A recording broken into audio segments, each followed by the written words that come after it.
মসজিদে ইমাম দেয়া শেষ, তুমি এক কাম করো, ফজরের নামাজ পড়ে আমার দরবারের পাশে বসে যাও, এই রাস্তার কিনারে বসে যাও। ওই রাস্তার ভিতরে সর্বপ্রথম যিনি আসবে, সর্বপ্রথম যিনি তোমার চোখের ভিতরে পড়বে, তিনি তোমাদের মসজিদের ভিতরে ইমামতি করবে। এখন বলেন বাজার, এটা হলো রাস্তা, এই রাস্তা দিয়ে হর ধরনের মানুষ যাইতে পারে, কথা বলেন ঠিক কিনা? যাইতে পারে কিনা? এই রাস্তা দিয়ে কুত্তাও যাইতে পারে, এই রাস্তা দিয়ে বিলেও যাইতে পারে, এই রাস্তা দিয়ে বড় মানুষও যাইতে পারে, এই রাস্তা দিয়ে আলিমও যাইতে পারে, কথা বলেন ঠিক কিনা? আমার ভাইরা, আমার বন্ধুগণ, তার মুরিদকে ডাক দিয়ে বললো, ও মুরিদেরা, ফজরের নামাজ পড়ে কোন রাস্তার ভিতরে পয়সা যাবা, সর্বপ্রথম তোমাদের চোখের ভিতরে যেই ব্যক্তি পড়বে, ওই ব্যক্তি তোমাদের মসজিদের ভিতরে ইমামতি করবে। আমার ভাইয়েরা, আমার বন্ধুগণ, মসজিদের প্রেসিডেন্ট সেক্রেটারি রাস্তার ভিতরে পয়সা গেছে, বস থাকতে থাকতে অনেক সময় পার হয়ে যায়। এমনি সময় দেখে একটা হিন্দু ব্রাহ্মণ হাতের ভিতরে লোটা আর হাতের ভিতরে লাঠি দিয়ে ঠক ঠক ঠক ঠক ঠক করে আসতেছে। সুবহানাল্লাহ বলেন। আমি ঠসা আর একটু জোরে। আমার ভাইয়েরা, আমার বন্ধুগণ, এখন ওলিয়ে পড়েছে, সর্বপ্রথম যাকে দেখবা তুই তোমাদের মসজিদের ভিতরে ইমামতি করবে, এই হিন্দু ব্রাহ্মণকে দেখেছি ইমামতি করবে। এমনি সময় মসজিদের প্রেসিডেন্ট সেক্রেটারি যায়, জড়িয়ে ধরছে, ধরে বলে, ওই ব্রাহ্মণ, আজকে থেকে উঠাও বাড়ি লাগবে না, আজকে থেকে লাগিয়ে ঠক ঠক করে বেড়ানি লাগবে না, আজকে থেকে আমাদের মসজিদের ভিতরে ইমামতি করবি। জোরে জোরে বলেন না সুবহানাল্লাহ। হিন্দু ব্রাহ্মণ কি কোরআন জানে? জানে? জানে। হিন্দু ব্রাহ্মণরা কোরআন জানে না। আমার ভাইয়েরা, আমার বন্ধুগণ, ধরে নিয়ে গেছে কার কাছে? ওলির কাছে। ওই ওলি কি বসে আছে? উনি যে হুকুম দিছে, উনি কি বসে আছে?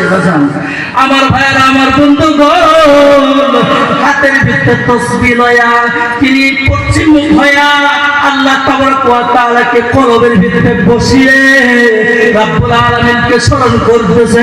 মুরাকাবে মুশাহাদার ভিতরে আল্লাহ তাবারক ওয়া তাআলাকে ডাকতেছে, আয় আল্লাহ তাআলা, এই মসজিদের ভিতরে ইমামের প্রয়োজন, তুমি আল্লাহ দিয়া লো, তুমি আল্লাহ তাদেরকে ইমামতি দিয়া, তাদেরকে ইমাম দিয়া তাদেরকে সন্তুষ্ট করে দিবা। আওয়াজ করে জবান করে বলেন না সুবহানাল্লাহ। কিন্তু ব্রাহ্মণকে নিয়ে গেছে, ওই তো খিসা খিসে যায়, ছেড়ে দাও, আমি তো ইমামতি বুঝি না, কোরআন হাদিস কিছুই বুঝি না, আমি কিছুই জানি না, আমি হিন্দু ব্রাহ্মণ কিছুই জানি না, আমার ছেড়ে দাও।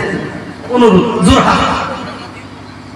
এনারা বলতেছে আমার পীরের হুকুম। কার হুকুম? পীরের হুকুম। তুমি, আমি সর্বপ্রথম রাস্তা দিয়ে যাকে পাইব তাই ইমামতি করবো, তোমাকে পাইছি বিদায় তুমি আমাদের মসজিদের ভিতরে ইমামতি করবে। পীরে মুরাকাবে মুশাহাদার থেকে উঠছে, উঠে দেখে হিন্দু ব্রাহ্মণ এরকম শালুক কাপড় একটা গলায় দিছে, আরেক শালুক কাপড় পরিধান করছে, হাতের ভিতর লোটা আর হাতের ভিতর লাঠি, থর থর থর থর করে কাঁপতেছে। কি করে কাঁপতেছে? থর থর থর থর করে কাঁপে।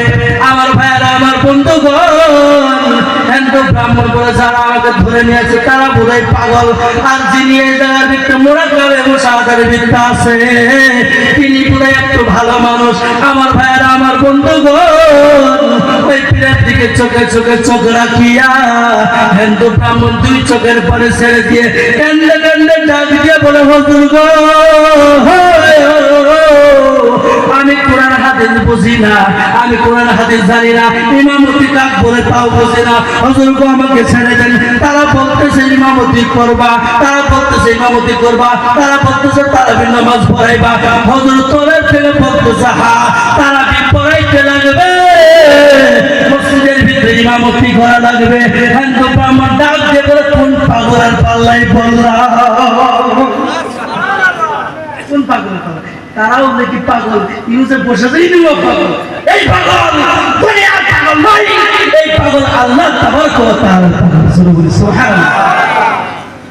আমার ভাইরা, আমার বন্ধুগণ, হাফিজ শাহজামানুল্লাহ রাদিয়াল্লাহু তাআলা আনহু তিনি ডাক দিয়ে বলে, হা হা হা, তুমি এই মাসের ভিতরে রমজান মুবারকের ভিতরে এক মাস সূরা তারাবির কোরআন তারাবির নামাজ পড়াইবা। তিনি বলে আমি জানি না।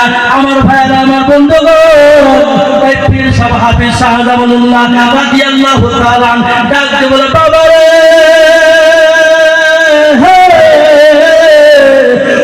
বাবা একটু বগলে আসো, একটু বগলে আসো, একটু বিগলে আসো। ওই হিন্দু ব্রাহ্মণ থর করে কাঁপে, আর একটু বগলে যায়। ওই বাবা একটু বগলে আসো, আর একটু বগলে যায়, আর একটু বগলে আসো, আর একটু বগলে যায়। হিন্দু ব্রাহ্মণ থর করে কাঁপতেছে। আমার ভাইয়েরা আমার বন্ধুগণ, হাফেজ শাহজামানুল্লাহ রাদিয়াল্লাহু তাআলা হিন্দু ব্রাহ্মণকে এমন ভাবে জড়িয়ে ধরেছে রে বাজান, শুধু জড়িয়ে ধরে নয়, ওর ভিতরে নয়, 30 পারা কোরআন দাখিল করে দিয়েছে।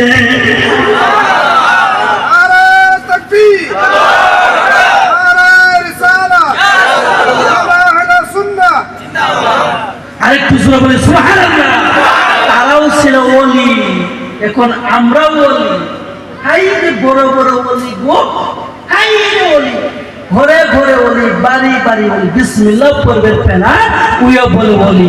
এরকম ওলি যদি পাই তাহলে